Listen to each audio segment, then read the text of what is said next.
অসম গোৰ্খা সন্মিলন ডিব্ৰুগড় জিলা সমিতিৰ উদ্যোগত অসম চৰকাৰৰ সাংস্কৃতিক পৰিক্ৰমা বিভাগৰ সহযোগত আৰু মহিলা প্ৰকোষ্ঠ ডিব্ৰুগড় জিলা সমিতিৰ লগতে ডিব্ৰুগড় জিলা অন্তৰ্গত সকলো শাখা সমিতিৰ আতিথ্যত অনুষ্ঠিত হ'বলগীয়া 2025 বৰ্ষৰ গোৰ্খা লোক সাংস্কৃতিক প্ৰশিক্ষণ কৰ্মশালা কাৰ্যসূচী আমি যোৱা 19 মাৰ্চ তাৰিখে আমি শুভাৰম্ভ কৰিছোঁ।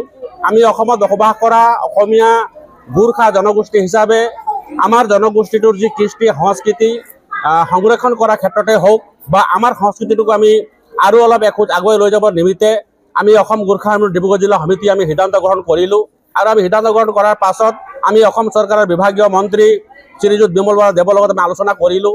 আলোচনা কৰাৰ পাছত তেখেতেও আমাক সহযোগিতা আগবঢ়ালে।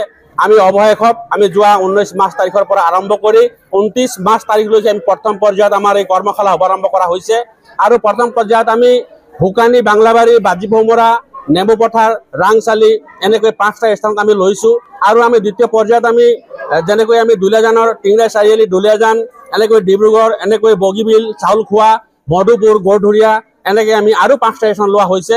আজি তাৰিখত আমাৰ 5টা স্থানত আমাৰ কৰ্মশালা আৰম্ভ হৈ আছে। 5টা স্থানত প্ৰায় আজি 400তকৈ অধিক আমাৰ ভাই ভনীসকলে বা ছোৱালী বোৱাৰীসকলে বা ককাইসকলে সকলোৱে আজি ইয়াত মানে আপোনাৰ কৰ্মশালাত আগভাগ লৈছে। তিহাৰ যিটো আমাৰ তিহাৰ উৎসৱ যিটো আছে তাত আমি যেনেকৈ দেউচি ভৈলী আমি পৰিৱেশন কৰোঁ, ঠিক সেই অনুপাতে আমাৰ মাৰণী আৰু সংগীনী নৃত্য যিটো আমাৰ সামূহিক গোৰ্খা জনগোষ্ঠীৰ সামূহিক যিটো নৃত্য সেই নৃত্যবিলাক আমি ইয়াত শিকোৱা হৈছে।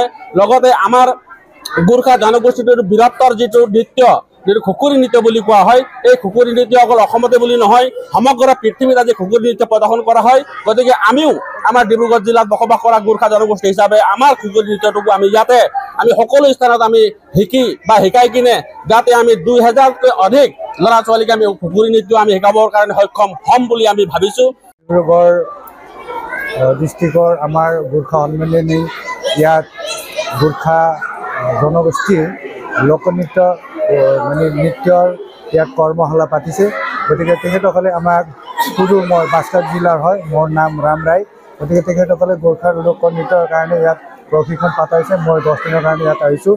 গতিকে ইয়াত মই যোৱাকালিৰ পৰা ইয়াত প্ৰশিক্ষণটো কৰিবলৈ প্ৰস্তুত বা সাজু বা ইয়াত কৰি আছোঁ। গতিকে সকলো জনগোষ্ঠীৰে মই সঁহাৰি এটা পাইছোঁ, মই নথৈ আনন্দিত হৈছোঁ। গতিকে ইয়াত আজি পোনপ্ৰথমে মই খুকুৰী নৃত্যবোৰ ইয়াত প্ৰশিক্ষণ দি আছোঁ। ইয়াৰ পিছতে আমাৰ মাৰণী হ'ব, দেউচি হ'ব, ভৈলী হ'ব আৰু আপোনাৰ সংগীনী এইকেইটা লোকনৃত্য আমি ইয়াত প্ৰশিক্ষণ দি আছোঁ।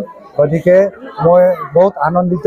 ইয়াত যি ৰাইজৰ সমাগম দেখিলোঁ, ৰাইজৰ যি সঁহাৰি দেখিলোঁ, লগতে আমাৰ প্ৰশিক্ষকসকলে কৰি আছে বা প্ৰশিক্ষণ দি আছোঁ বা প্ৰশিক্ষকসকলে লৈ আছে। সকলো শিল্পীবোৰ ইয়াত অজস্ৰ সঁহাৰি জনাইছে। গতিকে বহুতে ইয়াত পাৰ্টিচিপেট কৰিছে। গতিকে মই বহুত আনন্দিত। গতিকে এই অনুষ্ঠানটো আমি প্ৰায় যিমান পাৰোঁ আমি আমাৰ পূৰ্ণপৰমা আমি ইয়াত দিবলৈ বিচাৰিছোঁ। গতিকে আৰু মই এটা কথা কওঁ, সকলো জনগোষ্ঠী ইয়াত যে অসমৰ আমি বিভিন্ন জনগোষ্ঠী বসবাস কৰি আছোঁ, পাহাৰে ভৈয়ামে লগতে আমাৰ বিভিন্ন জনগোষ্ঠীসকলে ইয়াত সঁহাৰিও জনাইছে। গতিকে বিভিন্ন জনগোষ্ঠী ইয়াত মই গম পাইছোঁ আমাৰ অগোৰ্খাসকলে ইয়াত পাৰ্টিচিপেট কৰি আছে। প্ৰতিযোগীসকল ইয়াত প্ৰতিযোগিতা লৈছে, সঁহাৰি লৈছে, শিকি আছে। গতিকে মই বহুত আনন্দিত। যিকোনো খবৰৰ বাবে যোগাযোগ কৰক 7099017330 লগতে 7099017110 নম্বৰত।